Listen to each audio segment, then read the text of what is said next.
Salam alaikum, Azul, bonsoir. Tous les services de renseignement étrangers qui s'intéressent à l'Algérie et les chancelleries qui sont accréditées peinent à comprendre ce qui s'y passe réellement. Et pour cause, puisque même des barons du régime des premiers cercles sont tout aussi désorientés.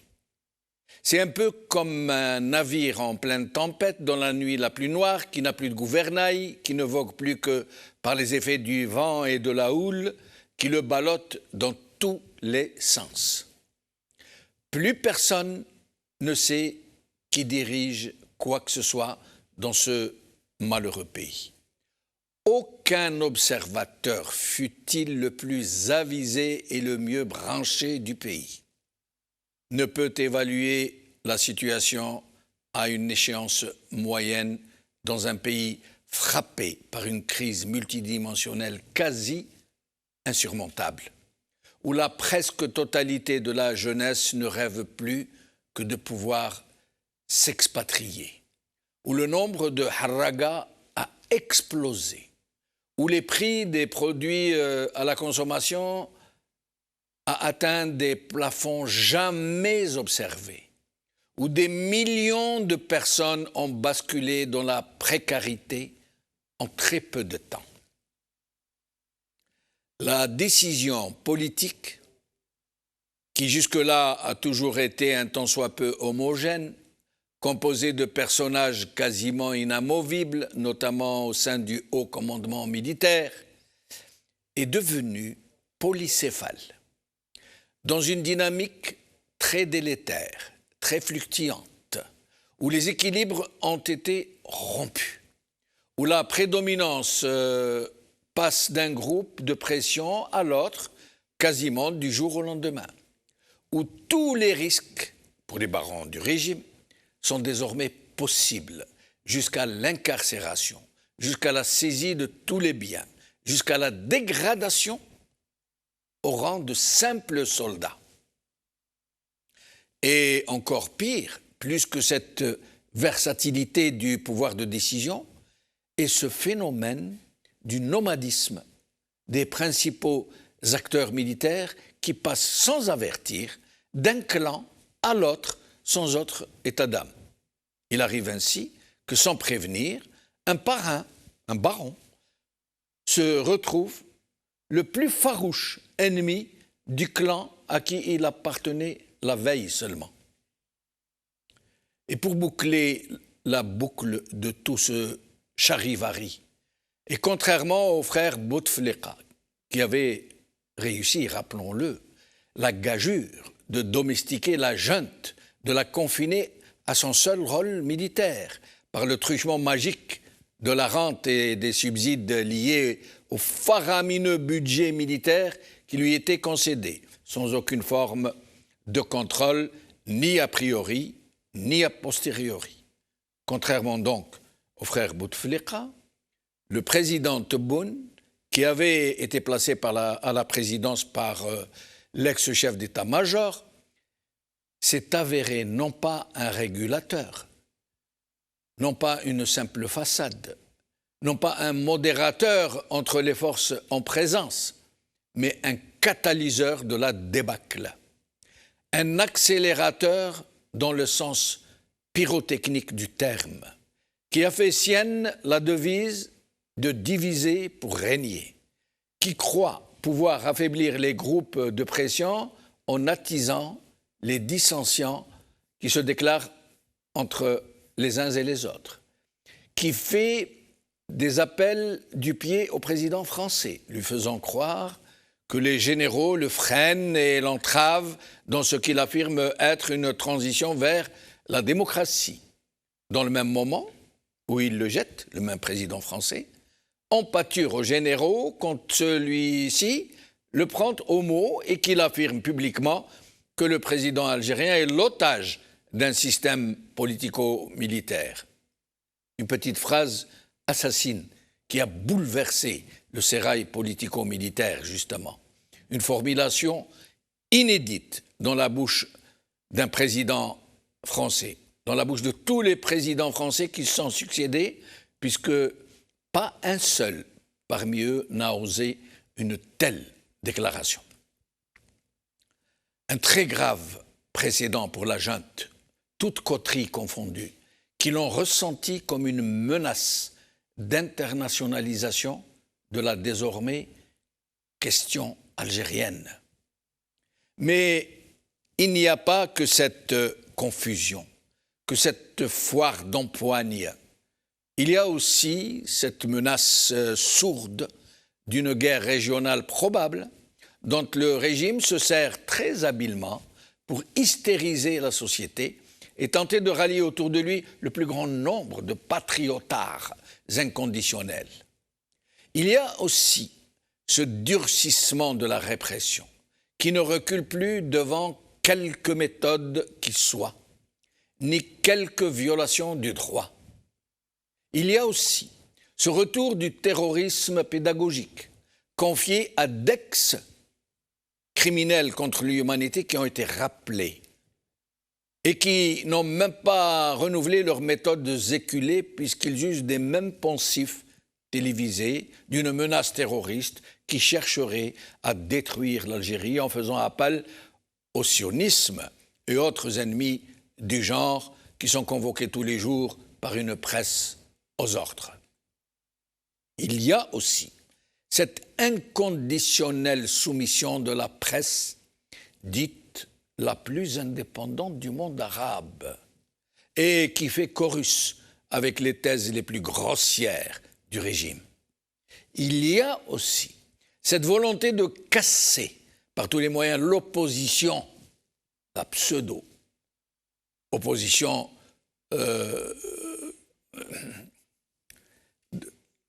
la pseudo-opposition et aussi de casser l'opposition de la vraie opposition de la diaspora en injectant en son sein des agents patentés du DRS et des agents provocateurs dont la mission première est de faire éclater le Hirak.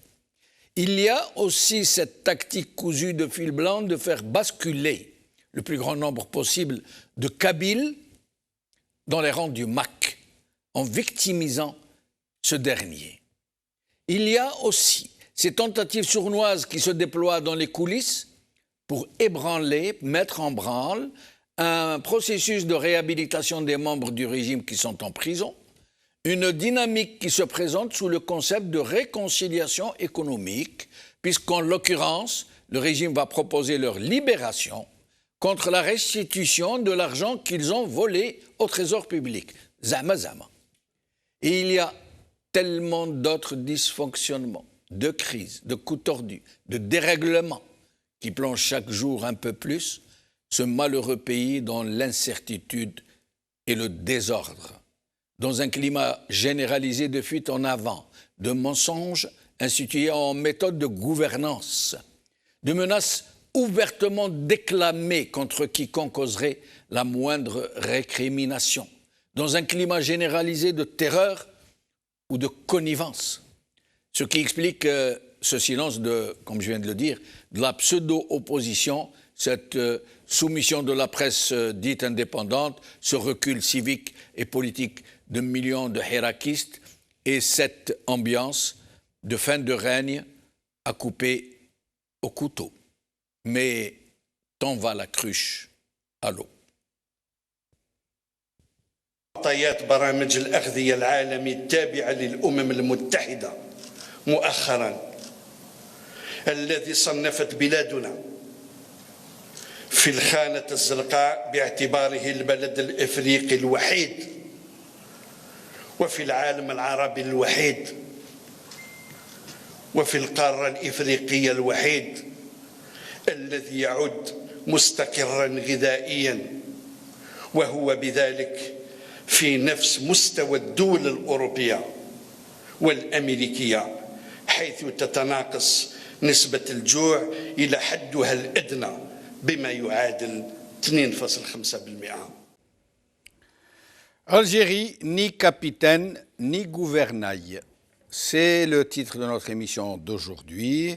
Et pour en parler, j'ai ici avec moi Lies Jbaili, ingénieur, économiste, fondateur de l'Algérie Droit Devant. Lies, merci d'être là. Merci Jameldine pour ton invitation. Hakim Haddad, militant politique, membre fondateur de RAJ, qui vient d'être dissous, rappelons-le, et qui a été pendant 17 ans secrétaire général du même mouvement. Hakim, merci d'être là. Bonsoir, Massa Al-Khair, bonsoir aux auditrices et aux auditeurs. Merci de cette nouvelle invitation, particulièrement aujourd'hui. Oui, en effet. Merci beaucoup. Alors, Mohamed Ben Issa va nous rejoindre, militant politique. Maître Issa Rahmoun, avocat, défenseur des droits de l'homme, est avec nous au téléphone, je crois. Maître Issa Rahmoun, merci d'être là. Monsieur le Khair, Si Jamal, Monsieur le Khair, à vous inviter, Hakim ou Si Jbaili, et aux téléspectateurs de Maghrébia qui suivent actuellement votre émission. Et Mohamed Ben Issa qui est avec nous aussi. Hein? Oui, Mohamed Ben Issa n'a pas encore, il n'est pas encore arrivé sur le plateau. Absolument, absolument. Voilà. Et donc, Chahban Kassi, mon jeune confrère, comme chaque jour, Chahban, la présentation d'aujourd'hui. Bonsoir Jameldine, aux invités et puis aux téléspectateurs, téléspectatrices. Interligne, on parle beaucoup de répression. Son procès s'est ouvert ce mercredi au tribunal d'Adrar. Le procureur de la République a requis 10 ans de prison ferme contre l'activiste Mohad Ghasmi. Il est connu aussi pour son opposition à l'exploitation du gaz de schiste. Il a été placé sous mandat de dépôt le 14 juin 2020. Il avait été interpellé le 8 juin 2020 et placé en garde à vue. Une perquisition à son domicile, son ordinateur, son téléphone portable et un flash disque ont été confisqués. Vous allez sûrement y revenir, Jameldine, ce soir. El Watan, c'est l'actualité aussi du jour, des condamnations, des répressions. Le tribunal administratif d'Alger, dissolution du RAJ après 28 ans d'activité, Rassemblement Action Jeunesse, qui avait été au premier rang du Hirak, grande ONG reconnue en Algérie mais à l'international et phare du mouvement pro-démocratie, donc a été dissoute aujourd'hui. Chef d'accusation avoir agi en violation de la loi sur les associations et en contradiction avec les objectifs énumérés dans les statuts de l'association. Il faut rappeler que le tribunal administratif s'est saisi de l'affaire suite à la requête déposée par le ministère de l'Intérieur au mois de mai dernier. RAJ s'est exprimé. Malgré cette décision injuste et aberrante, on va se battre et défendre l'association pour qu'elle continue à exister. Ce verdict ne va pas nous affaiblir, n'effacera pas les 28 ans d'existence. Les avocats de l'association vont introduire, Jameldine, à la fois un appel pour la suspension de l'exécution de la décision du tribunal et un appel auprès du Conseil d'État. Saïd Salhi s'est exprimé. C'est scandaleux. Halte aux attaques contre les acquis démocratique du peuple algérien. Amnesty International est révolté. La décision de dissoudre le RAJ est un indicateur alarmant de la détermination des autorités à durcir leur répression contre le militantisme indépendant, suppression des droits des libertés d'expression et de réunion pacifique. Je ne vais pas y revenir, vous en avez parlé, Algérie Focus, une rencontre nationale sur l'investissement. C'est le ministre de l'Agriculture qui fait une très belle sortie. Avec ces mots, vous allez en débattre. Il a déclaré donc que l'Algérie se place au même niveau que les pays européens et nord-américains en ce qui concerne la sécurité alimentaire. Le secteur de l'agriculture dans le produit intérieur brut est de 12,4%. Les importations ont été réduites de plus de 435 millions de dollars, dit-il. Voilà, vous allez en débattre ce soir, Jameldine. Et puis Seulement 435 millions de dollars en tout cas, c'est ce qu'il dit. Les importations ont été réduites de plus de 435 millions de dollars. Le gouvernement aspire à atteindre une réduction de l'ordre de 2 milliards de dollars d'ici 2022. Et pour terminer, Algérie Éco, pour ne citer que, tout le monde en parle, crise diplomatique entre l'Algérie et la France. Jean-Yves Le Drian s'est exprimé, c'était hier à l'Assemblée nationale. Il a été interpellé par Marie-Georges Buffet, députée, sur plusieurs points.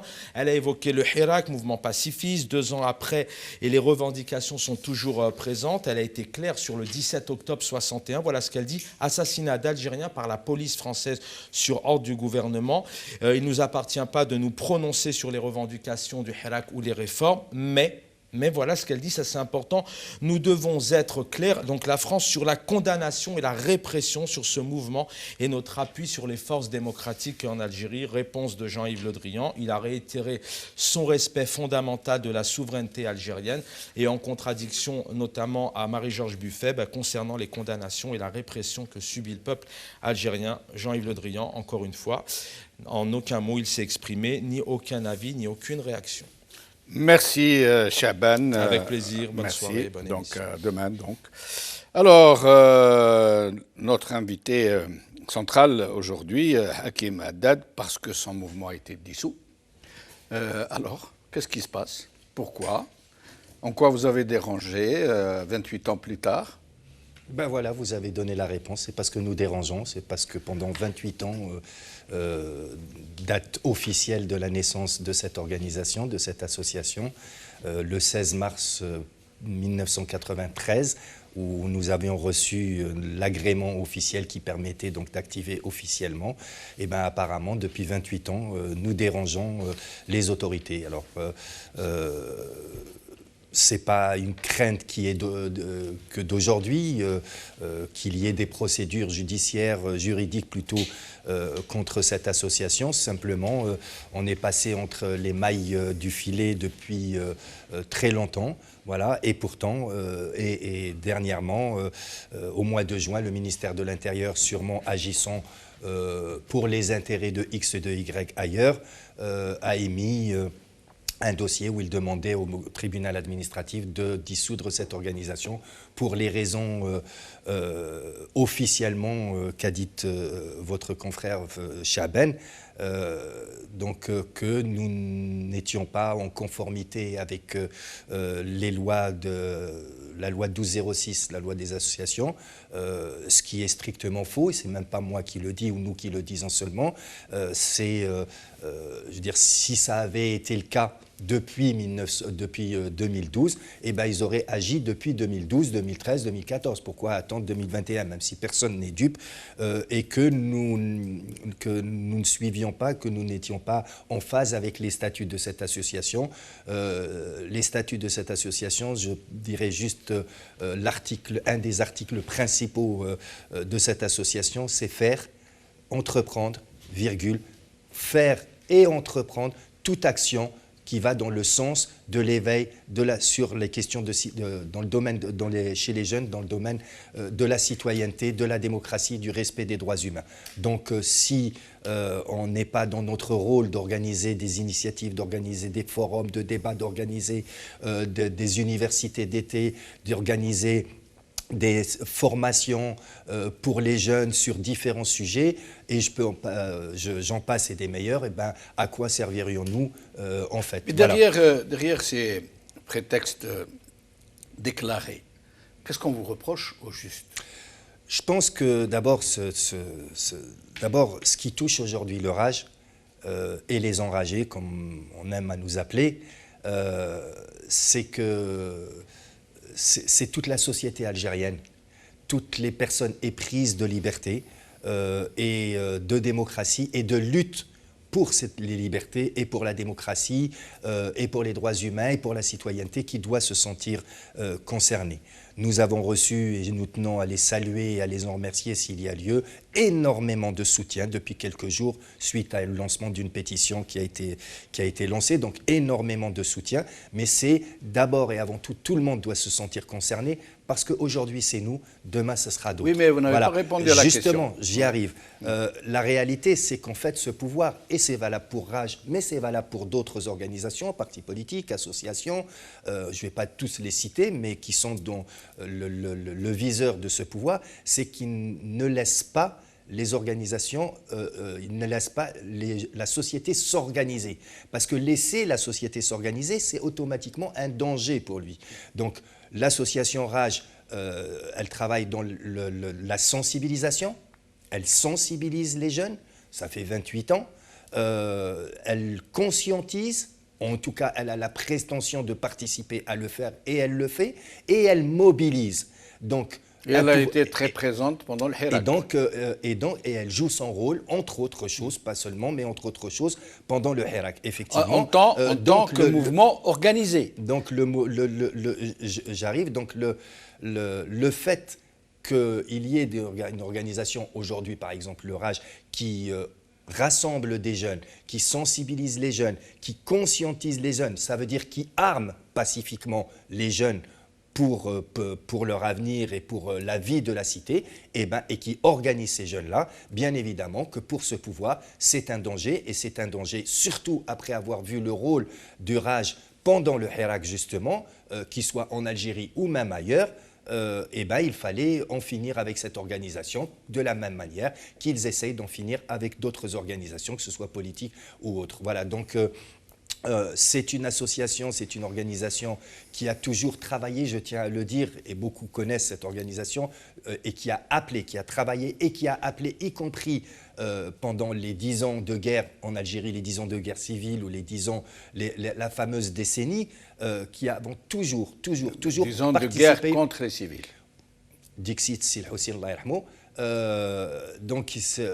Toujours travailler de manière pacifique et appelé à travailler de manière pacifique. C'est pour ça que quand le Hirak est venu, nous nous sentions tous comme des poissons dans l'eau. Voilà. Donc nous avons toujours appelé au rassemblement. Nous avons toujours, et en particulier la dernière équipe présidée, la dernière génération, en attendant les prochains bien sûr, de RAJ présidé par Abdelwahab Fersaoui, qui est le dernier en date président de cette association. Donc toutes les générations ont travaillé dans l'esprit de rassemblement, pas seulement les membres de cette organisation et de cette association, mais qui ont appelé pendant le Hirak, Fersaoui en premier, d'autres membres de cette association ont travaillé à rassembler les points de vue pour aller vers, par exemple, une initiative commune, une plateforme commune.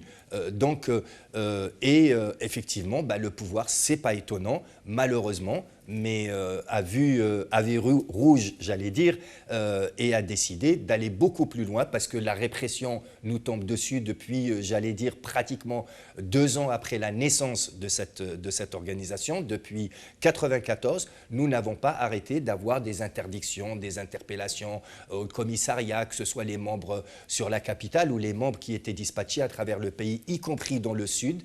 Voilà, donc il fallait en finir, pense-t-il, le pouvoir définitivement avec cette organisation. Malheureusement pour eux, ils se trompent. Et je finirai juste avec une phrase qui peut être, voilà, c'est en fait, ça fait 28 ans que le RAJ et que les enragés s'aiment. Les fleurs ont poussé. On a participé d'une manière ou d'une autre à ce que le Hirak soit, parce que le Hirak n'est pas tombé du ciel, il est venu aussi par le fait que des militants ont travaillé pendant longtemps, RAJ ou d'autres, bien évidemment, à ce que il arrive. Donc nous avons semé, on a commencé à récolter, et l'Algérie et les Algériens continueront à récolter, quel que soit l'avenir organique de cette association, parce que les idées et les concepts, on les dissout pas. On dissout organiquement une organisation, mais pas les idées et pas les idées et pas les valeurs. Parlant de graines, vous me rappelez cette fameuse citation de je ne sais plus qui dit ils nous ont enterrés, mais ils ne savaient pas que nous étions des graines. Des graines. Ouais. Alors, Mohamed Ben Issa vient de nous rejoindre. Mohamed Ben Issa, militant politique, merci d'être là. Merci Jamal pour l'invitation et bienvenue aux téléspectateurs, à vos invités. Merci. Alors, Issa Rahmoun, vous, l'avocat, le juriste, le militant des droits de l'homme, votre sentiment sur cette dissolution de ce mouvement, je me permets de suggérer quelques pistes, est-ce parce qu'ils sont dans une perspective de déraciner, d'éradiquer toute possibilité d'organisation au sein du Hirak, en commençant par l'ETT de tous les hirakistes, j'allais dire visibles. Tous les hirakistes visibles ont été quasiment emprisonnés, ou menacés d'être emprisonnés, ou astreints au silence. Est-ce maintenant le temps des organisations, des mouvements qui sont déjà structurés, comme ça a été le cas d'abord de Rachad, qui a été du jour au lendemain transformé en mouvement terroriste. Est-ce que c'est dans cette perspective de liquider toutes les organisations qui pourraient permettre de structurer le Hirak, de rallier le plus de gens possible dans cette dynamique de sursaut populaire?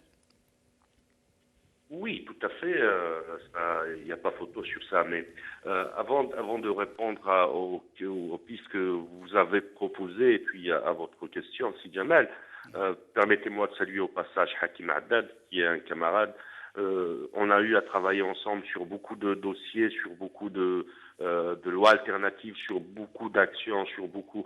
Je dirais que je suis scandalisé, choqué, voire révolté de voir une association, une organisation, une ONG comme le Rassemblement Action Jeunesse se faire dissoudre comme ça, être dissoute d'une manière aussi arbitraire. Mais il faut savoir que déjà le texte était prêt. La loi 06-12, qui est venue juste au lendemain de ce qu'on appelait communément entre guillemets le printemps arabe, après les consultations qu'avait menées l'ancien président du Sénat et chef de l'État Ben Salah avec la classe politique et les personnalités. Abdelaziz Bouteflika, l'ex-président, et son Assemblée nationale et ses institutions ont revu 4 ou 5 lois, la loi sur les associations, le régime électoral, audiovisuel, sur les partis politiques, comme étant une avancée, la promesse tenue par l'ex-président de la République au lendemain du printemps arabe. Une de ces lois, qui est la loi 06-12, qui est venue remplacer ou éradiquer complètement les acquis d'octobre 88. Il faut le rappeler que l'association RAJ avait bénéficié, que la Ligue algérienne des droits de l'homme, que beaucoup de syndicats, que beaucoup d'associations, l'éclosion de cette société civile, de ce mouvement citoyen à travers des associations et collectifs était un acquis d'octobre 88. Alors tous les acquis d'octobre 88 sont en train de se remettre en cause. Le régime est en train de remettre en cause les acquis d'octobre 88. Je vous rappelle seulement un article de la loi 06-12, qui est l'article 39, et Hakim peut en témoigner, qui dit clairement « est dissoute toute association qui s'ingère dans les affaires internes de l'État ». Alors, le mécanisme juridique étant installé, il ne reste qu'au régime... Pardon, Essa Rahmouna, moi je suis scotché. Hein, est-ce que vous pouvez répéter cette disposition? C'est l'article 39 de la loi 06-12 qui stipule qu'il est dissoute toute association ou organisation qui s'ingère dans les affaires internes de l'État. C'est incroyable ça. Les affaires internes de l'État, c'est par exemple revendiquer une augmentation de salaire, c'est une affaire interne de l'État. Demander l'application de la loi, c'est une affaire de l'État. Exiger un état de droit, c'est une affaire interne de l'État. Donc on veut coudre la bouche à tout le monde, carrément. Tout à fait. Je vous donne un autre exemple, et aussi Hakim peut en témoigner. 2 associations écologistes d'Oran ont organisé, à l'époque, c'était en 2013-2014, des sit-ins pour dénoncer la mafia du foncier qui s'accaparait des espaces verts à Oran. Les 2 associations étaient dissoutes. Donc le mécanisme juridique étant installé, on ne peut plus parler de société civile, mais par contre de rétrécissement des espaces de la société civile à partir de la loi 06-12. Maintenant, après le Hirak, je me rappelle et je fais un témoignage quand j'ai eu à visiter Hakim et les cadres de RAJ pendant leur incarcération à la maison d'arrêt de Harrach. Hakim Haddad et Wahab Farsawi ou Mqaran Gilali me disaient la chose suivante. RAJ était créé pour le 22 février 2019. Toutes ces associations étaient créées. Toute cette ambiance associative et de la société civile était créée réellement autonome. Je parle des associations qui sont autonomes. Étaient créées réellement pour l'avènement du 22 février 2019. Force est de constater aujourd'hui, au lieu de dissoudre le croissant rouge algérien, pour non-assistance à population en danger. Au lieu de dissoudre l'UGTA, qui est l'appendice, la béquille du régime qui damne les travailleurs algériens, au lieu de dissoudre les partis politiques qui ont spolié, qui ont volé, qui ont dilapidé les richesses du peuple algérien, on commence à dissoudre le PSD, le Parti Tazoubi d'Assoul, le RAJ, d'autres organisations qui sont autonomes. Donc la vérité, elle est là. D'incarcérer le secrétaire général aussi, du PS. Oui. Du MDS. Du MDS, pardon. Fethi Raras, il se retrouve actuellement effectivement incarcéré pour une affaire pendante devant le juge d'instruction. Donc on n'est pas dans la contre-révolution, on est dans la contre-attaque. On est dans le nizam al-Huzziya. On est dans un système, on est dans une dictature. Parce que les textes étant les textes installés, les mécanismes juridiques qui passent à travers la nouvelle APN ou l'ancienne APN, c'est du pareil au même, on se retrouve devant une situation, ce n'est plus l'omerta en plus. Parce qu'avant on disait qu'il y a une omerta qui s'abat sur l'Algérie. Mais maintenant que la communauté internationale, à travers le travail que la diaspora, les différents rapports déposés, les rassemblements, les sit-ins observés par la diaspora, c'est tout le monde qui sait, c'est tout le monde qui est au courant qu'en Algérie, il y a une dictature qui s'est installée, qui a des détentions abusives, qui a des lois scélérates, qui a des procès expéditifs, qui a des incarcérations arbitraires, que l'état de droit n'est pas le... Et je reviendrai à vous, Issa Rahmoun, dans un deuxième tour, justement, pour essayer de comprendre le pourquoi profond de ce durcissement de la répression et pourquoi ce silence abyssal de la presse algérienne dans son ensemble, de l'opposition dite politique dans son ensemble. Nous essaierons de comprendre. Mais avant, Lias Chbaili, sur cette... Tout d'abord, j'apporte tout mon soutien, ma solidarité sans faille au RAJ, Rassemblement Action avec S, jeunesse. Donc c'est un verdict aberrant. À travers ce verdict, c'est toute la société civile qu'on vise, c'est toute la société civile et toutes les libertés fondamentales qu'on viole. Ah ben oui, absolument. C'est un verdict. C'est à partir de cette verdict, c'est une décision qui vise quasiment toute la société civile et la violation de toutes les libertés fondamentales. Donc nous vivons une situation de régression par rapport à l'ère de Bouteflika, il faut le dire, il faut le signaler. C'est le régime. Tout ça pour ça. Tout ça pour ça. Le régime devient de plus en plus répressif. Les interpellations de nuit et jour. D'ailleurs, le président de SOS Bebloued qui purge 8 mois de prison, donc il lui reste 2 mois, je pense, pour qu'il soit libéré. À qui le tour maintenant? À qui le tour? Mohamed Ghasmi, contre lequel on requiert 10 ans de prison. Brahim L'Alami, qui a eu la plus longue peine de prison depuis 6 ans. Un cumul de 6 ans de prison. 3 peines de 2 ans chacune.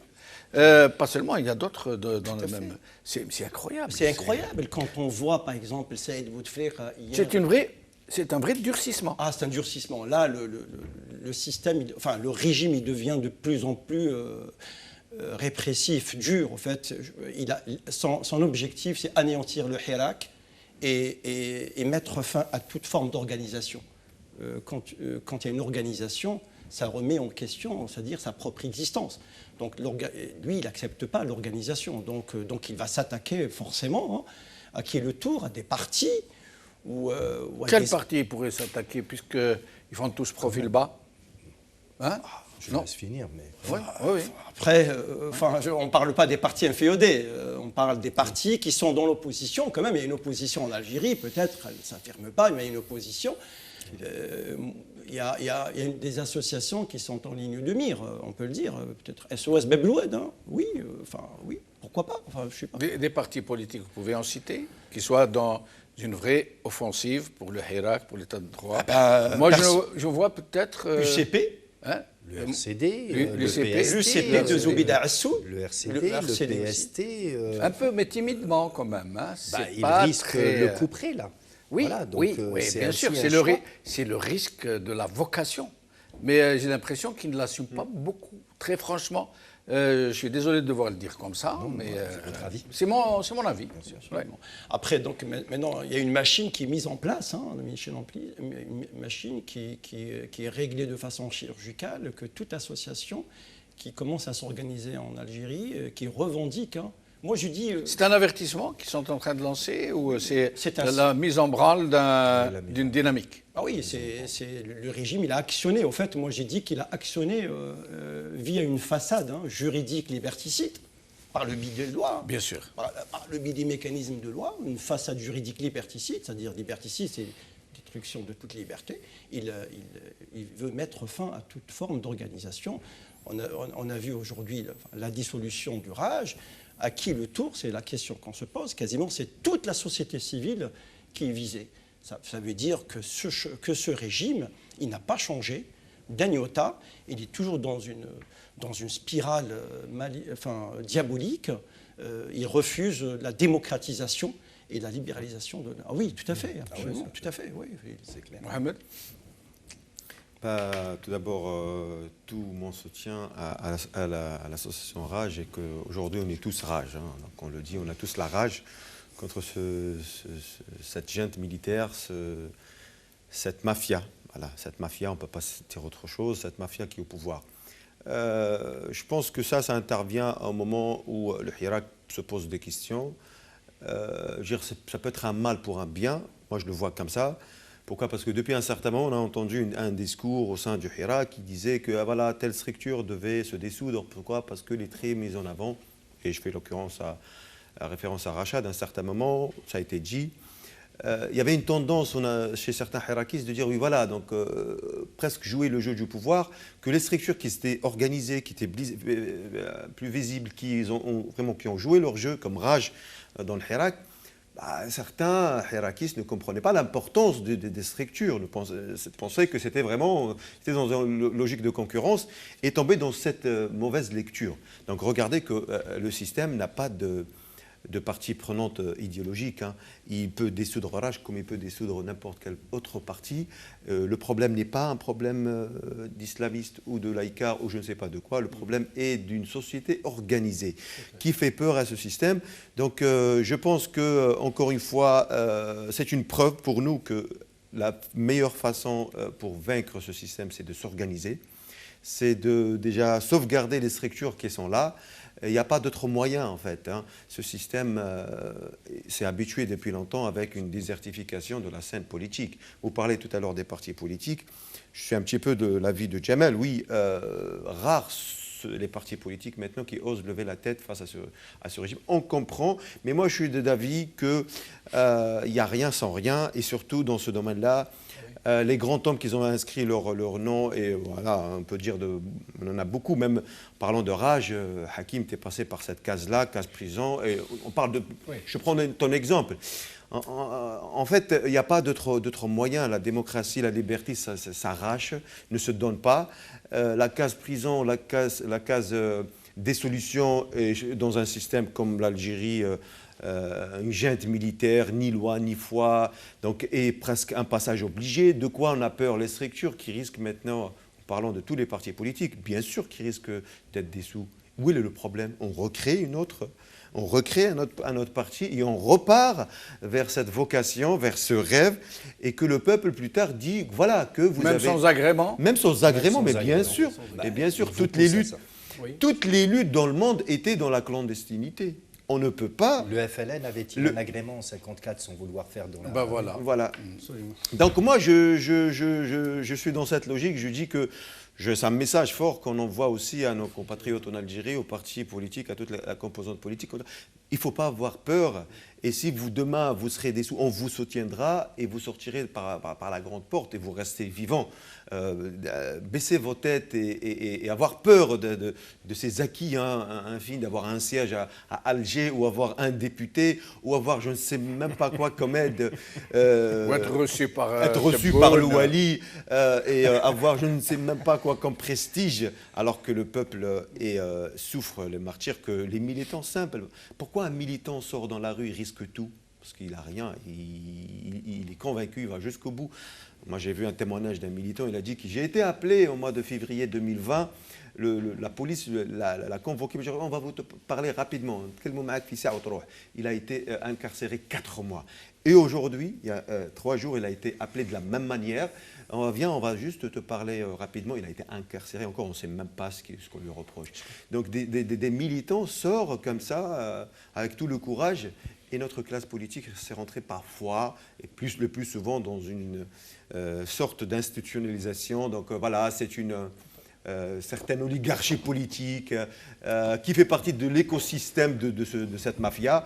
Ouais. Il ne faut pas oublier que ce système a besoin d'une classe politique qui joue la compromission et qui joue ce qu'on appelle le clientélisme.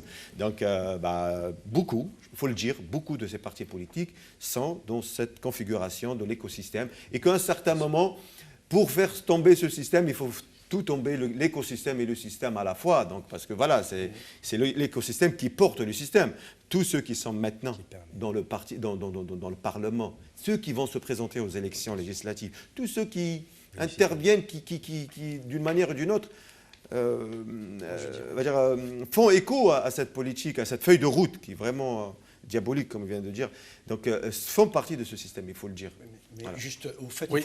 il faut trouver maintenant les mécanismes, la réflexion, comment faire sortir ce hirak de sa léthargie, au fait. Hein. Attention, le hirak. On va en parler. Il dit donc, c'est ça maintenant. Je note, léthargie du hirak. Tout à fait. C'est une très bonne idée. Alors, je vais vous lire quelques réactions sur le titre de l'émission d'aujourd'hui. Je vous demanderai de commenter un tour de micro rapide. Algérie, ni capitaine, ni gouvernail, ce qu'ont dit certains de nos amis. Comme le capitaine, si. D'après lui, il y en a. Farid Essad, c'est une galère royale et on va galérer. Mohamed Ibsaïn, c'est dire un bateau ivre ou une arche à volo. Il n'y a aucun vent favorable pour celui qui ne sait pas où il va. Point de capitaine à la barre, Fatouma Lara, Zahra Ben Hammou, ni capitaine ni gouvernail, juste des pirates, etc. Le bateau ivre de Rimbaud, Minamzian, bateau ivre de Rimbaud qui va être sans itinéraire, vogue la galère avec un équipage non averti. Moumen Bessem, le gouvernail, l'ont jeté à la mer. Mohamed Mesli, avec un équipage près de la mutinerie, une mer houleuse parsemée de récifs, 1000 millions de 1000 sabords, on n'est pas prêt d'accoster. Alors, sur le titre, est-ce qu'on exagère? Est-ce que c'est vrai? Est-ce que c'est approximatif? Ni capitaine, ni gouvernail. Ça vous engage. Ce que je pourrais en dire personnellement, c'est que j'ai du mal à penser que le navire ou ce qu'il reste de ce navire n'a pas de capitaine. Alors il est possible qu'il ait plusieurs capitaines et que ces capitaines soient à l'intérieur du pays ou à l'extérieur ou à Babor Yarq, voilà. Mais aussi des capitaines, il peut y en avoir à l'extérieur, différentes autres forces. Qu'elles soient économiques, qu'elles soient politiques, qu'elles soient militaro-économiques, etc.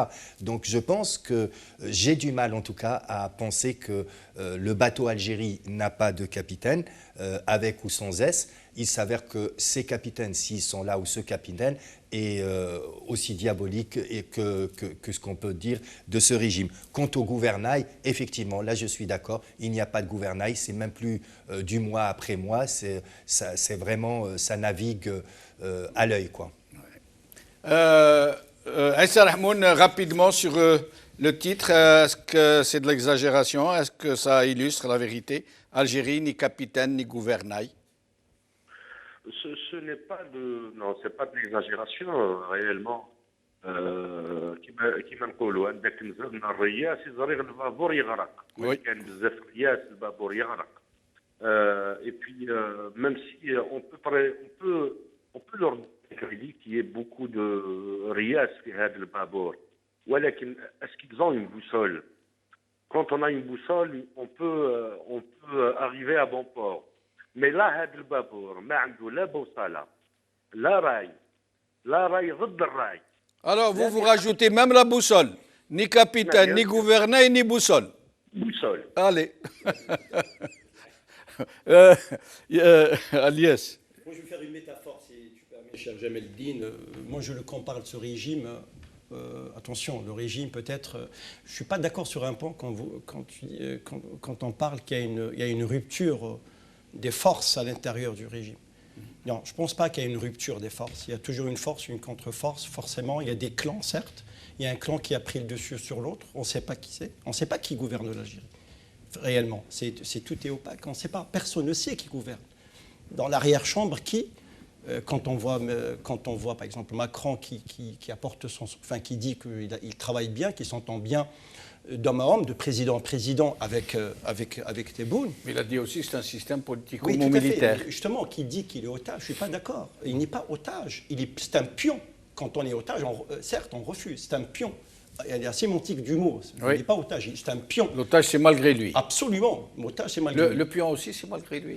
Quoique, un pion, ça veut dire qu'il est, il est dans la possibilité. Il accepte, ça veut dire qu'il accepte. Hein. Oui. Donc, c'est comme le Titanic, on a eu l'occasion d'en parler. La seule chance que ces capitaines ou le capitaine qui sont derrière cette Algérie, ce paquebot n'a pas été encore heurté par des icebergs. Quand il sera heurté par l'iceberg, à ce moment-là, c'est-à-dire l'inversion des rapports de force et le hirak, là, il va se mettre en avant. Voilà. Mohamed. Moi, si on suit la métaphore, pour eux, l'Algérie, en fait, pour eux, il n'y a pas besoin de capitaine ni de chef de bord, parce que le bateau est à port. En fait, il roule pas, il navigue pas. Le bateau, pour eux, il va couler. Donc, il n'y a aucun défi. Pour eux, tout ce qui compte, c'est garder le pouvoir, empêcher ce hirak. Donc, ils ne sont pas dans une logique de naviguer. Sur le Titanic. S'ils étaient au moins dans une...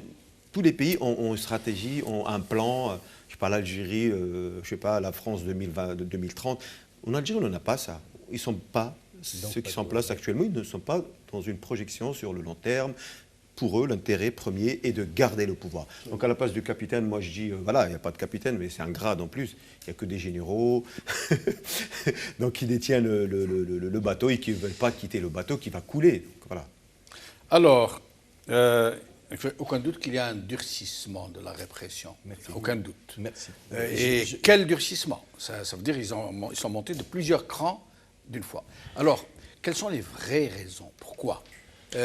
Est-ce que parce qu'ils ne s'entendent pas entre eux, qu'un clan tente de récupérer un tant soit peu le pouvoir sur les autres, par ces moyens-là?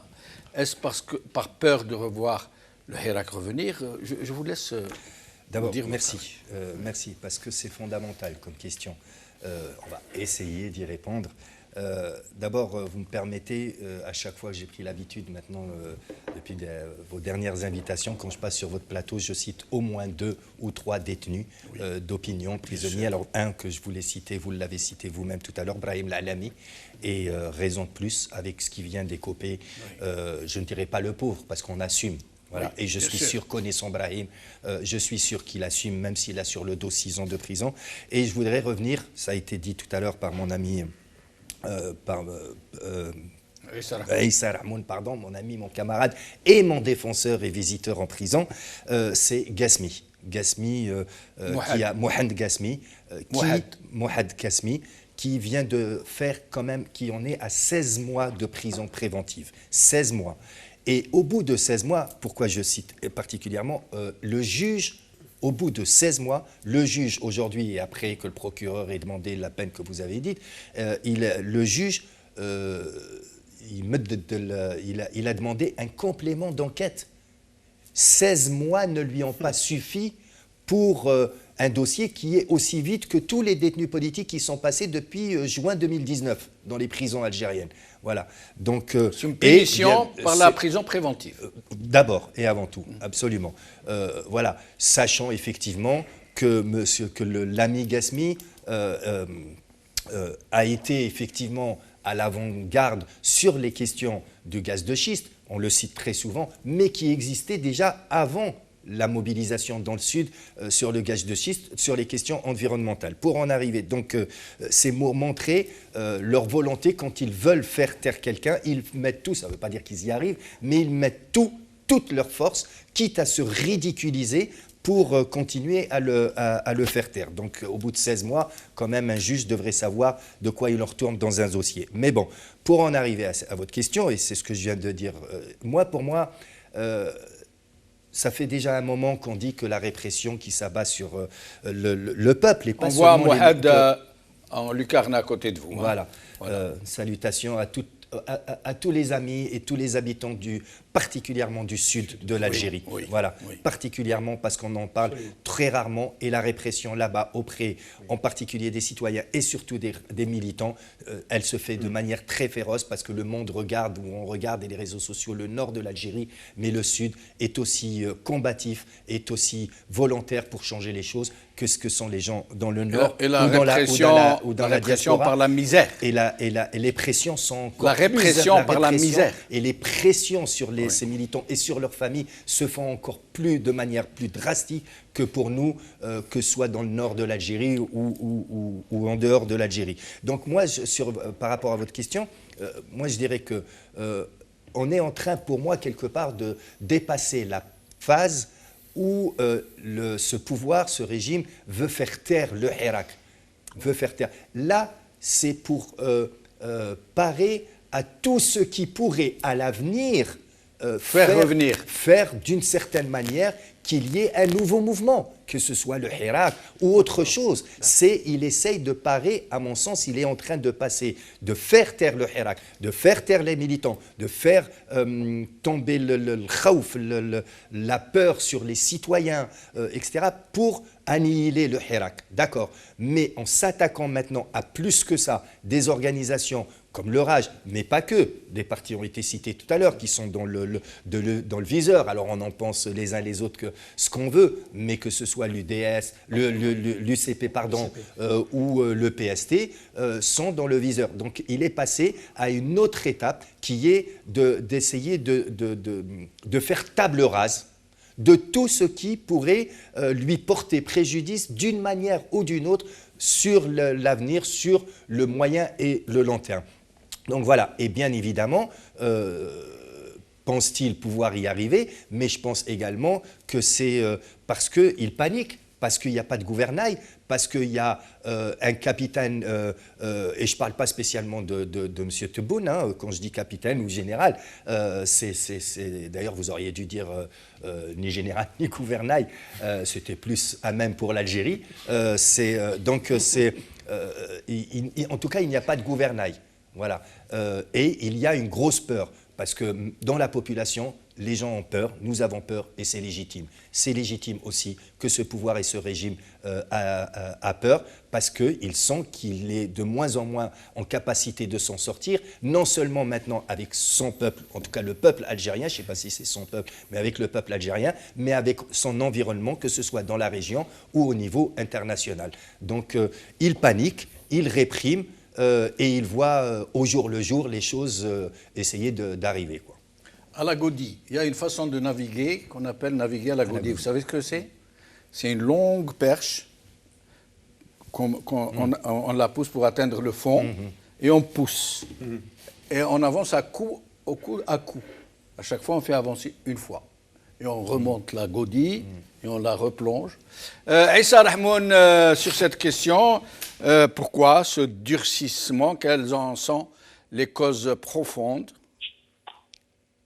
Le durcissement, s'il s'explique, je pense, et c'est un avis très personnel, c'est l'attaque, c'est contre le Hirak réellement, c'est contre tous les animateurs du Hirak, comme figures qui sont connues dans ce mouvement, comme association, organisation qui étaient impliquées dans ce mouvement.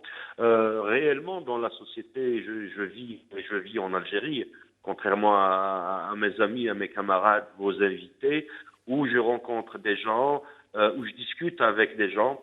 L'esprit du Hirak est toujours là, est toujours vivace. Cette flamme n'est pas encore éteinte par le régime. Mais à entreprendre des démarches, à entreprendre des actions, ça reste réellement qu'il y a une peur qui s'est installée quand on voit des cortèges de véhicules de brigades de recherche et d'investigation, de gendarmerie nationale qui arrivent dans un village, dans un quartier, qui humilie, qui ôte la dignité pour une famille en l'espace d'une opération de perquisition, en l'espace d'une opération d'interpellation. Vous voyez, donc la peur, elle s'est installée réellement, elle est là. Mais l'esprit du Hirak, contrairement à ce que pense le régime, il est dans la société. Permettez-moi de vous dire une chose, Sidi Jamal. Ils sont pas forts, en fin de compte. Le régime n'a pas été aussi inquiété, aussi faible que depuis le 22 février 2019, ébranlé dans sa structure, ébranlé dans sa conception, ébranlé dans son existence. Le mal, il est aussi en nous. Pourquoi le mal, il est en nous? Le jour où beaucoup d'animateurs, beaucoup de personnalités attaquaient les animateurs de Rachad, ou les berbéristes, ou les militants de Rage, d'autres associations, beaucoup, le Magharibi, à l'occasion de la fermeture de ces locaux, beaucoup de journaux électroniques comme Radio M, Interligne, L'Avant-Garde, on s'est tué. On s'est donné une petite raison pour dire voilà, je ne suis pas copain idéologiquement avec cette organisation, avec ce militant, je me tais, ça arrange mon égoïsme idéologique, mon égoïsme intellectuel. On s'est trompé quelque part. Le mal, il est aussi en nous. Si le régime revient avec cette férocité, c'est parce que nous n'avons pas été solidaires. Nous n'avons pas été lucides et pédagogiques dans notre manière de voir la lutte verticale. On s'est rabattu sur les luttes horizontales qui n'ont débouché que sur la perte de mobilisation du Hirak. Donc tout ça, il y a des éléments endogènes et exogènes qui font que la peur s'est installée. La peur, elle est normale, la peur, elle est humaine, comme disait Jacques Brel. Un homme qui n'a pas peur n'est pas un homme. Un homme qui ne pleure pas n'est pas un homme. C'est à peu près la même chose pour les ONG.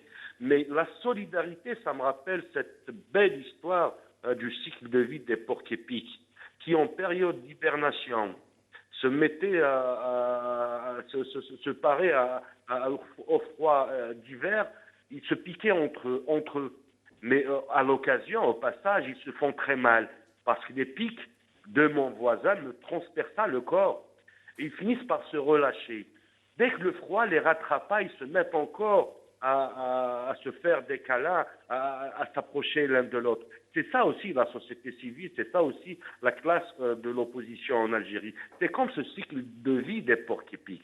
Donc il faut le dire réellement que pour faire tomber tous ces murs de peur, tous ces murs de silence, on doit se regarder, devant ce régime. Merci. Alors, Lies. Il faut se poser la question, pourquoi le régime il est autoritaire? 3 points. Moi, j'ai relevé 3 points. Pourquoi il devient de plus en plus autoritaire? Pourquoi il devient de plus en plus répressif? Pourquoi il emprisonne tout? Pourquoi? C'est parce qu'il est au fond, parce qu'il est à bout, parce qu'il est dans une impasse aussi. Quand on est dans une impasse, c'est-à-dire, et on a le monopole de la violence, on s'attaque au peuple, on emprisonne sans raison. Lui, il faut le savoir qu'il refuse toute forme d'organisation. On a vu l'auto-organisation durant la Covid et durant les incendies de Kabylie. On a vu tout ça. Oui.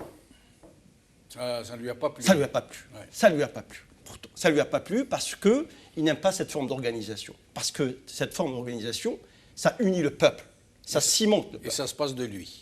Et en dehors de lui. Ça veut dire que réellement, lui, il est défaillant. Donc, voilà. Maintenant, il faut se poser la question. Est-ce qu'on va continuer comme ça ou pas? Moi, j'ai dit qu'il faut sortir de cette léthargie, c'est-à-dire un sommeil qui commence à être profond et long, en fait. Ben, il a raison, Maître Rahmoun. C'est-à-dire, est-ce que vous avez vu dans votre vie un mouvement horizontal qui arrive à bout? Impossible. On va nous dire, attention, si on va transformer ce mouvement horizontal en mouvement vertical, ça veut dire de facto, il faut désigner une représentativité. Non, nous cherchons la structuration. Un mouvement de cette envergure-là, il faut qu'il soit structuré, d'une manière ou d'une autre. Par contre, structuration, ça ne veut pas dire récupération. C'est ça la question, maintenant. C'est-à-dire, on structure dans l'intérêt suprême de la nation. Parce que le peuple, je pense, tout mouvement devrait être structuré. Mais comment? C'est-à-dire, maintenant, il y en a marre des paroles. Il y a un général allemand, allemand, je ne vais pas dire lequel, parce que c'est pas bon, durant la Seconde Guerre mondiale, il a dit, il est rentré, il a pris un crayon, comme ça. Il l'a dit quand même. Non, mais c'est pas lui, bon, bref, c'est juste une métaphore pour comprendre. Il a dit, il a pris un crayon, il a pris une règle, il a tracé. Il a dit, il y en a marre des paroles, passons aux actes, frappez fort et vite. Ça veut dire, le moment des actes est arrivé, il faut passer à l'acte. L'acte, c'est quoi? L'acte pacifique, c'est quoi? Mais comment, Elias, je me permets de vous interrompre, mais je vous laisse finir la phrase d'abord. C'est quoi? C'est-à-dire se structurer, c'est-à-dire se mettre à table et travailler et mettre les divergences de côté. La question que je voulais vous poser justement, comment faire alors que le régime a réellement réussi? S'il a réussi quelque chose, c'est à semer la haine et la zizanie entre tout le monde. On n'a jamais vu en Algérie autant de haine des gens, non pas contre le régime, qui les opprime, qui les brime, qui les tue, qui les incarcère, qui les vole, qui les pille, mais contre eux-mêmes. Moi, personnellement, à mon âge, j'ai 70 ans, je n'ai jamais vu autant de haine des Algériens à l'endroit des autres Algériens. Comment faire pour dépasser cette... Si vous êtes d'accord avec moi, bien sûr. Oui, il faut laisser ma rahma choui entre nous, il faut assainir les choses, il faut s'accepter. Je veux dire, maintenant, on n'a pas le choix. Est-ce qu'on a un choix ou pas? On n'a pas le choix. Comme disait Tariq Ben Ziyad, البحر وراءكم والعدو البحر أمامكم والعدو وراءكم. البحر وراءكم. والله اسمح لي, البحر c'est ça. Parce que sinon, ça voudrait dire qu'il prend la poudre des scampettes. Voilà, la citation. Donc, forcément, il va falloir qu'on se mette au travail. Par exemple, quand il stigmatise deux organisations, Al-Rachad et le MAC, quand il les stigmatise en les qualifiant d'organisations terroristes. Moi, ce que je sais, c'est qu'on devient terroriste quand on passe en dehors de la loi et on devient violent. Par des actes terroristes. Par des actes terroristes. Or, il n'y en a pas. Or, il n'y en a pas. Oui, mais lui a décidé qu'il y en a. Oui, il a décidé. Pourquoi? Dans le but, c'est pour diviser bien encore, sûr, pour stigmatiser certaines régions, pour diviser et pour créer la haine. Mais non, c'est à nous de trouver, comme on dit, cette intelligence collective au service de notre peuple, de notre Algérie, de travailler ensemble et de mettre de côté toutes nos divergences, parce qu'on ne sera jamais d'accord sur tout. C'est quasi impossible. La convergence des idées, elle n'est pas, je veux dire, elle n'est pas homogène, mais la convergence des forces, des actions pour aller au bout, c'est une condition nécessaire et suffisante. Mohamed. Moi, je disais que pourquoi le régime est violent, il opère par la répression. Je dis c'est dans sa nature, hein, il ne peut pas faire autrement. Et surtout, actuellement, avec le Hirak qui a ébranlé, qui a mis en difficulté, qui a même, ça a été dit même récemment par Macron et d'autres, qu'il a mis vraiment en difficulté le régime politique. Il faut se rappeler aussi que le Hirak est venu au moment où, et parfois on oublie de parler de ça, que le système algérien a l'habitude de se renouveler de l'intérieur. Le Hirak est venu au moment où ce système était en crise, n'arrivait pas à se renouveler.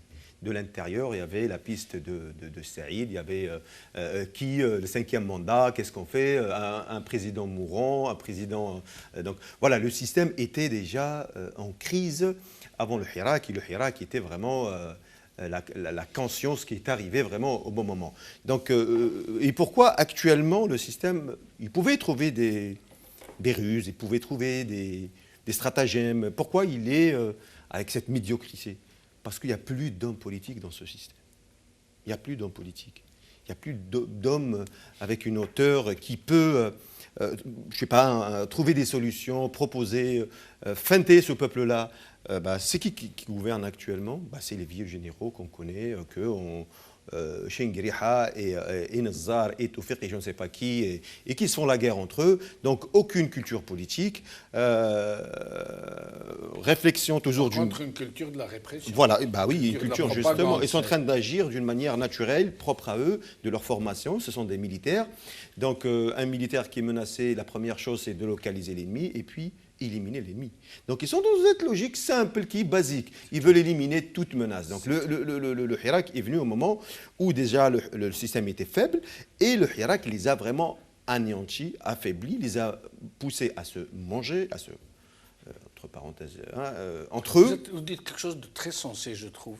Ils ont une logique de militaire, localiser l'ennemi et l'éliminer. Tout simple. En fait, c'est ce qu'ils sont en train de faire. C'est simplement, en fait. C'est ce qu'ils sont en train de faire. Pour empêcher qu'ils vous menacent de nouveau. Voilà, c'est tout. C'est très simple, en fait, comme stratégie. Et comme disait aussi Mehri Allah Rahmou, il disait qu'à un certain moment, il disait Ar-Rada'a, qui parle de la médiocrité. Et voilà. Et voilà. Donc, et là, on est dans ce, quand on voit ce qui se déclare, Tebboune, ses prestations, ses ministres, tout ce qu'il a fait depuis, un ministre qui veut exporter, comment il appelait, Karim Djesh. Donc, vous voyez, double 6, donc vous voyez tout ce contexte. Washington, Lincoln. Voilà, donc vous voyez le contexte dans lequel on est, les médias, c'est vraiment... Voilà, donc ce discours-là qui a fait le tour. Donc, c'est un système obsolète. Donc, il arrive à une fin de vie. Il est en train de lutter contre cette fin de vie. Donc, c'est à nous, bien sûr, c'est à nous de trouver des solutions. Et je pense, après, il ne faut pas surcharger ce peuple-là. Il a fait, il ne peut pas faire plus qu'il peut dans un contexte qui est très difficile. Nous, on a toujours le rappelé la liberté de s'exprimer ici en France. Ce débat, Jamel, est impossible en Algérie. Ce débat simple, discuter sur l'avenir de l'Algérie, est impossible. Il faut connaître la radio, tous les radios, les télévisions sont des télévisions de rois étrangers. Ce n'est pas des télévisions algériennes. Déjà, voilà, pour les maintenir par là où ça fait mal. Donc, pour aller à la télé, il faut que les services de sécurité te donnent le feu vert pour aller intervenir dans une télé publique ou privée, pour faire un parti politique, pour faire une association, pour je ne sais pas quoi. Donc, vous imaginez le contexte dans lequel les militants travaillent en Algérie. Donc, on ne leur demande pas plus, c'est-à-dire pas plus. Maintenir la pression, maintenir cette révolution, et ce système va tomber du jour. Alors très vite, l'un et l'autre, vous avez quelque chose à dire? Moi, je dirais, au fait, Macron, quand il dit, par exemple, que le Hirak, il a affaibli le régime, est-ce que ce n'est pas une forme, une reconnaissance implicite au Hirak de dire qu'il vient, enfin, peut-être, l'officiel, enfin, les officiels français reconnaissent on va en parler finalement que quand on dit qu'il a affaibli, ça veut dire il reconnaît, c'est une reconnaissance. Bien quand il a affaibli, ça veut dire il a porté des coups au régime. Alors qu'ils ont soutenu Bouteflika au début, oui, quand le Hirak a commencé, vous rappelez qu'ils ont soutenu la feuille de route de Bouteflika. Oui, c'est un peu facile. Voilà. Mais transformer cet essai, c'est-à-dire en faveur du Hirak, en fait. Alors, très vite. Oui, très vite. Donc, puisque ça parle de Macron, j'aurais préféré... Mais on va en parler. Je veux dire, s'il essaye de changer d'orientation, eh ben, la non-réponse à la véritable question de Mme Marie-Georges Buffet aujourd'hui, qui posait la question sur la répression, Monsieur Le Drian répond sur tout, sauf sur la répression. Il fait son plat habituel, sauf sur nous allons les écouter, justement. Donc, juste par rapport, effectivement, Mohamed vient de le dire, il ne faut pas non plus trop charger ce peuple.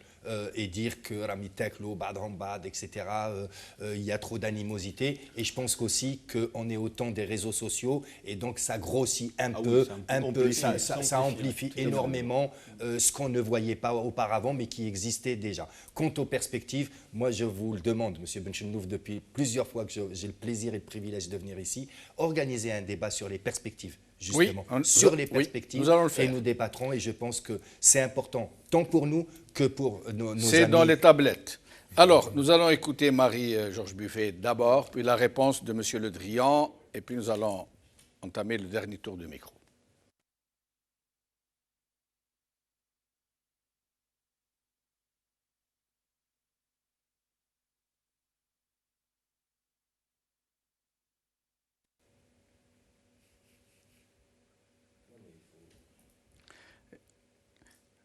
Il y a un problème.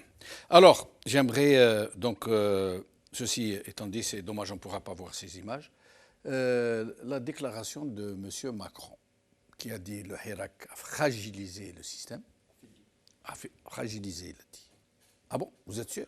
Il a dit affaibli. Ok, ça ne veut rien. Ben, on va voir, mais moi je persiste à dire qu'il a fragilisé. Sinon,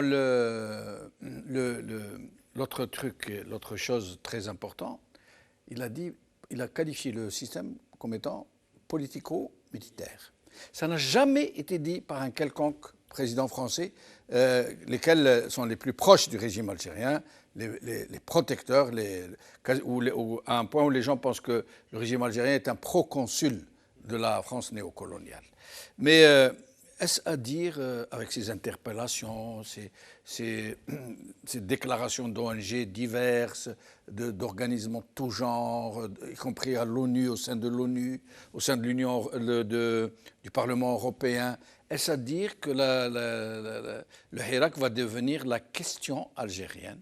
Est-ce que ça va s'internationaliser au point où, à l'international, on va considérer que ce peuple est l'otage d'une mafiocratie qui le brime, qui le prive de la démocratie, de la souveraineté, sa souveraineté sur son propre pays, etc. Et je vous laisse en débattre. Je vous en prie. Merci. Je vous demanderai de ne pas dépasser les 3 minutes, parce que c'est le dernier tour de micro. Alors, pour chacun. D'accord. Voilà. Enfin, je vais essayer. Si je te fais ça. Voilà, ça veut dire qu'il reste Top encore chrono. 2 minutes. Non, d'abord, c'est par M. Macron qui sort enfin quelque chose que le monde entier et surtout les dirigeants du monde entier qui commercent, qui travaillent avec leurs partenaires d'Alger, en l'occurrence le régime d'Alger, qui s'aperçoit maintenant que c'est un régime politico-militaire. C'est aussi M. Macron qui, pendant 2 ans ou 1 an et demi de marche incessante, chaque vendredi, chaque mardi et chaque dimanche dans sa propre capitale ici à Paris, et de manière très massive, exprimait à travers la population le rejet de ce système. Et dans les agoras, dans les débats, sur vos chaînes de télévision, ailleurs, tout le monde exprimait la réalité de ce pouvoir. Il aura fallu attendre 2021 et l'approche d'une certaine élection présidentielle ici en France pour que M. Macron trouve ce réveil et qu'il dise ces choses-là. Juste sur l'internationalisation, votre question, oui. La question de Mme Buffet aujourd'hui et d'autres questions qui seront posées également par d'autres députés ou par d'autres groupes parlementaires, que ce soit à l'Assemblée nationale en France ou que ce soit au Sénat ou que ce soit dans d'autres institutions d'élus ailleurs en Europe et même en Amérique du Nord, ça, il faut malheureusement s'habituer à voir qu'il va y en avoir de plus en plus. Parce que la situation devient de plus en plus intenable. D'abord en Algérie, vraiment intenable. La répression au vu et au su du monde entier et rien ne montre qu'on va sortir de cette situation. Rien. Et donc, comme la situation n'est pas réglée et paraît ne pas être réglable par le régime en Algérie, eh ben, ça va déborder sur l'extérieur. Et oui, en France, en plus avec la campagne électorale présidentielle qui tombe en même temps que les 60 ans de notre indépendance, eh ben, l'Algérie va être pratiquement du matin au soir dans la parole des politiques et surtout des candidates et des candidats, mais aussi ailleurs dans le monde et probablement auprès aussi des institutions internationales. Mais ce n'est pas étonnant. En fait, c'est le régime algérien qui donne la possibilité à cette main étrangère d'interférer dans les affaires internes de notre pays. Et il ne faut pas s'en étonner parce que, encore une fois, la situation n'étant pas réglée, le rôle de la diaspora également, qui est fondamental, que ce soit en France, en Amérique en particulier, au Canada, etc., qui dénonce, qui parle, qui organise des initiatives, et c'est tout à son honneur, et plus que ça, et encore plus maintenant avec tout ce qui tombe comme chape de plomb en Algérie, et ben ça fait aussi, ça fait parler de l'Algérie, il y a écho du Hirak algérien ici, et donc tout ça va faire que d'une manière ou d'une autre, on entendra beaucoup plus parler de l'Algérie. Moi, je ne crois pas, juste pour finir, je ne pense pas que ce soit un bienfait quand des Macron, quel que soit son pays, parle de l'Algérie et surtout de la manière dont il en a parlé. Mais tant mieux si l'opinion publique, tant mieux si les sociétés civiles, tant mieux si les ONG internationales, tant mieux si les institutions telles que les droits de l'homme à Genève ou ailleurs et le représentant des peuples de ces dossiers, et les représentants des peuples, effectivement, donc se saisissent de ces dossiers pour appuyer, pour nous aider, pour au moins sur la question des droits humains et contre la répression que subit notre peuple. Maître Issa Rahmoun, donc sur cette accentuation de la répression, ce durcissement, sur l'explosion du phénomène de la harga, est-ce que nous allons vers une sorte d'internationalisation, j'allais dire, de la question algérienne, pour exagérer un peu?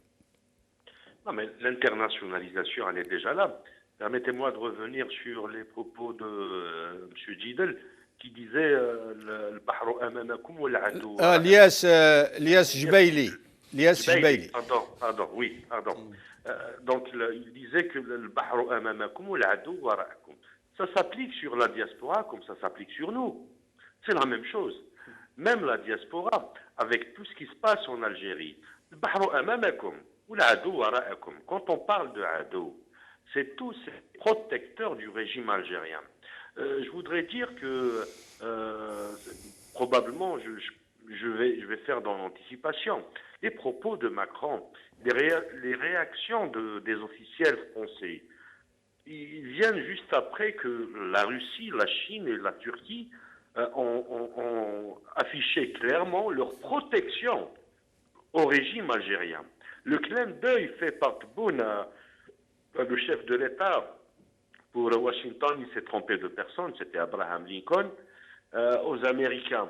Le régime algérien ne cherche plus de soutien français, il cherche une protection internationale, probablement du quitus turc, chinois et russe, probablement américain. Pour dire en fin de compte que si notre diaspora arrive à intégrer les institutions, arrive à mettre à l'ordre du jour le Hirak, la crise algérienne, la crise politique, la crise des droits fondamentaux en Algérie, en Europe, aux Nations Unies et surtout à Paris, qui est la relation entre la France et l'Algérie est une relation assez tendue, assez détendue à la fois, mais les intérêts économiques sont là, les intérêts du régime français, surtout des institutions françaises en direction de l'Algérie.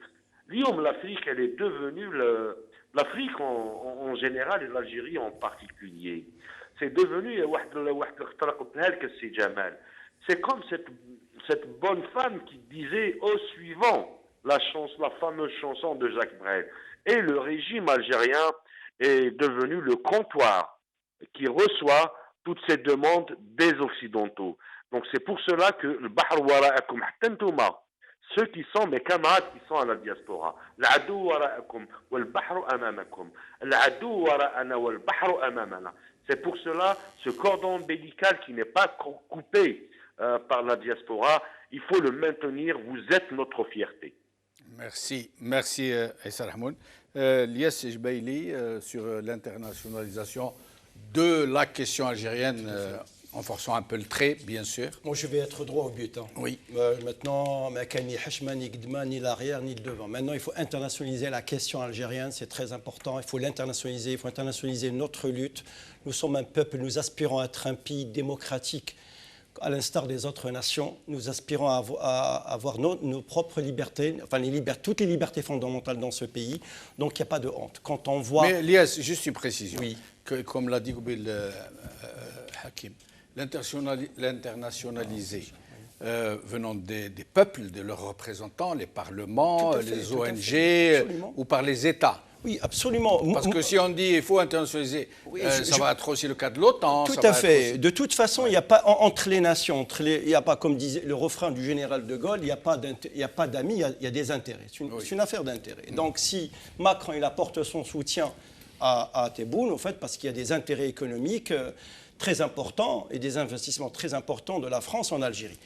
Si on parle de la question de l'internationalisation de la question algérienne, il faut savoir que la constitution algérienne, la dernière, le référendum sur la constitution, c'était destiné à une consommation à l'international. C'était même pas pour la consommation antérieure. Donc c'est moche de c'est-à-dire destiné pour faire une bonne façade de la constitution. Voilà, on est démocrate, on change, on modifie.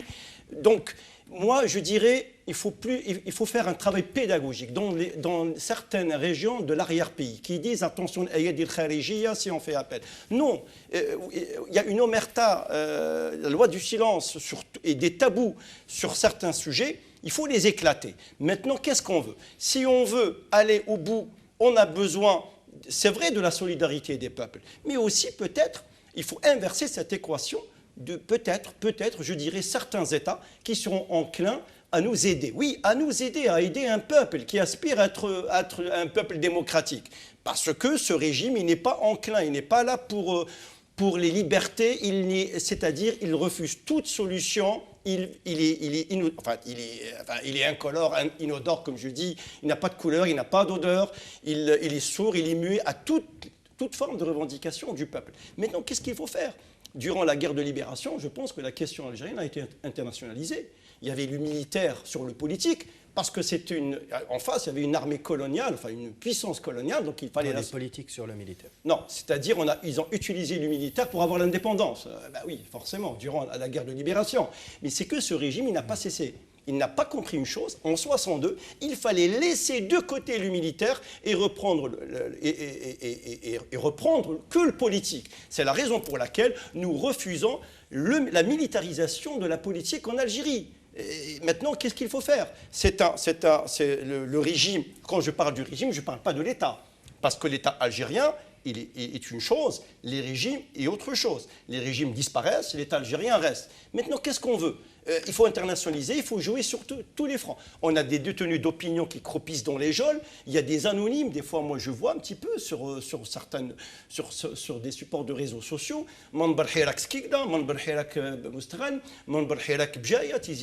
y a des détenus d'opinion qui croupissent. Donc maintenant les interpellations se font nuit et jour, qu'est-ce qu'on veut? Et c'est un régime qui est incroyablement affreux. Il refuse toute forme d'empathie envers son peuple. Vous imaginez, regardez Chabaoui, ce qu'on appelle le populisme. Quand vous avez un ministre des Affaires de l'Agriculture qui dit que l'Algérie, maintenant, elle est classée, c'est un pays, au fait... C'est la FAO, en fait, c'est l'Algérie... Oui, il reprend l'Organisation pour l'alimentation et l'agriculture de l'ONU. L'Organisation de l'agriculture et de l'alimentation. On se demande comment ils ont classé, d'ailleurs, l'Algérie. Je vais vous dire comment... Mais très vite, parce que... Rapidement, au fait, c'est quoi le communiqué? Il faut le lire. Oui. Ça veut dire, il parle de la famine. Ça veut dire qu'elle échappe juste à la famine. On va mettre à votre côté le tableau du classement en zone bleue. Allez-y. C'est parce qu'il y a 811 millions de gens dans le monde qui souffrent de la famine. Dans le un tiers, quasiment. Voilà, vous avez le tableau. Le continent africain. Mais on est classé en bleu. Oui, en bleu. Dans toute l'Afrique, il n'y a que nous, l'Algérie. Moi, je me demande ce qu'il leur a pris, parce qu'ils disent nous sommes au même niveau de sécurité alimentaire et d'agriculture que l'Europe. Mais du tout, c'est ce qu'il dit, c'est la FAO. Hein, oui, absolument. C'est la fin dans le monde, ça veut dire... Recommence ton explication. On a un indice de 2,50, disent-ils. Absolument, mais en fait, il s'appuie sur un seul critère, c'est-à-dire que la famine ne nous a pas touchés. Voilà, il ne parle pas de l'autosuffisance, c'est le seul critère.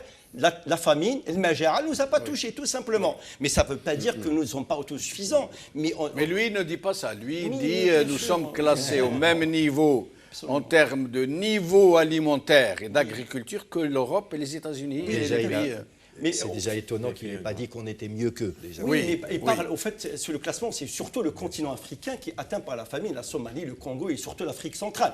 Donc il y a 811 millions, dont un tiers en Afrique. Donc regardez comment est Chabaoui, c'est-à-dire il se compare par rapport aux États-Unis, à l'Amérique du Nord et en Europe. Voilà. Mohamed, pour le coup, vous allez avoir un peu moins de 3 minutes. Il vous a pris. Ah oui, mais en plus, allons-y, on va dépasser un peu le temps. Pour la famine, je pense la question, c'était par rapport à la proportion de personnes qui n'arrivent pas à recevoir suffisamment de nourriture. Donc l'Algérie, elle a moins de 2,5% de l'ensemble de la population. C'est ce qui a été dit. Après, il faut vérifier les chiffres. Voilà. Qui a donné les chiffres? Qui a donné les chiffres? Nous, voilà. Et peut-être, oui, l'Algérie, il n'y a pas le Majara chez nous parce que voilà, on est solidaires. Et je ne pense pas que le Maroc ou je sais pas, la Tunisie vivent dans la famine. Donc, absolument. Donc on connaît ces sociétés. Revenons à la question de Macron et l'internationalisation de la question algérienne. Moi, je vais aller au contresens. Pourquoi? Parce qu'il faut observer la géopolitique, ce qui se passe autour de nous. Regardez ce qui se passe en Afghanistan, que l'Amérique et les États-Unis, après une intervention de plusieurs dizaines d'années maintenant, ont obligé de quitter l'Afghanistan. La Syrie, qu'est-ce qu'a coûté à la société internationale et en chiffres, c'est-à-dire en pertes humaines et en économie. Regardez la Libye, je pense qu'aucune puissance, aucun État maintenant n'est dans cette logique d'aller apporter la démocratie dans une société. Et en plus de ça, voilà, donc la société algérienne est allergique à toute intervention de l'extérieur. Donc l'intervention de Macron par rapport à ça, qu'est-ce que la France attend de l'Algérie et de la rive sud de la Méditerranée? C'est de maintenir les migrations et garantir les outputs pour leurs firmes, leurs entreprises. Donc, pas plus que ça. Ils s'en fichent complètement de la démocratie. Il faut se rendre à l'évidence. La démocratie et les droits de l'homme, c'est un outil de marchandage.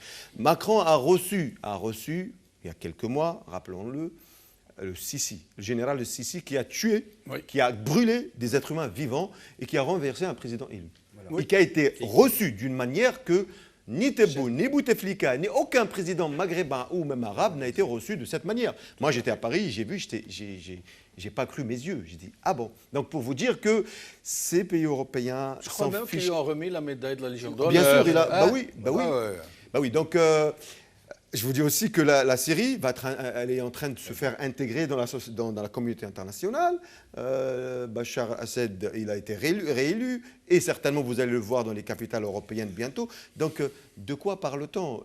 Est-ce que ces pays européens vont vraiment nous appuyer dans notre démarche et notre vocation démocratique? Je ne pense pas. Nous, ce qu'on leur demande au minimum, c'est d'arrêter de soutenir, pas plus que ça. Pas plus que ça, ils ne vont pas nous accompagner, ils vont venir pour leur propre intérêt. Donc moi, sur ce point, je suis clair, je demande à aucun moment l'internationalisation comme on entend de la cause algérienne. On va le faire nous-mêmes, si ça dure 1 an, 2 ans, 20 ans, on va obtenir nous-mêmes notre liberté, comme ça a été fait en France. Ça a été fait en siècles. Les ONG, les associations. Les ONG, c'est les opinions publiques. C'est autre chose. Les opinions publiques. Voilà, non, mais les opinions publiques, c'est autre chose. Pourquoi on manifeste en France? Justement. C'est pour réveiller l'opinion publique. Pour qu'ils arrêtent de soutenir les dictateurs. Ils ne vont pas nous amener la démocratie, c'est juste ça. Parce que quand on dit amener la démocratie, intervenir, faire pression, ils ne vont pas faire pression ni sur Tebboune, ni sur les généraux. Et justement, dernier mot pour les généraux, c'est beaucoup plus en lien avec ce qui se passe au Sahel que pour l'intérêt des Algériens. Alors, sur le sujet, sur le titre ni capitaine ni gouvernail, je continue à lire quelques commentaires. Boumachouk, le navire n'est plus maître de sa manœuvre, il dérive dangereusement vers les récifs. Marjolaine Desrosiers, la navigation ne peut pas être plus aveugle, le naufrage est annoncé. Comme une fatalité, ce pouvoir ne cède pas le gouvernail, mais dans un naufrage, les rats sont les premiers à fuir, à sauver leur peau. Mustafa Malki, c'est un bon slogan pour les Haraga. Al-Bahru min amamakum, wal-adou min wara'akum. Dahi Warras.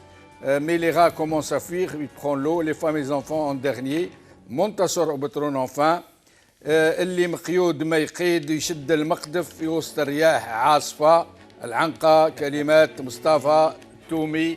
Merci à mes invités, merci à vous chers amis de nous avoir suivis. Khala khair, salama.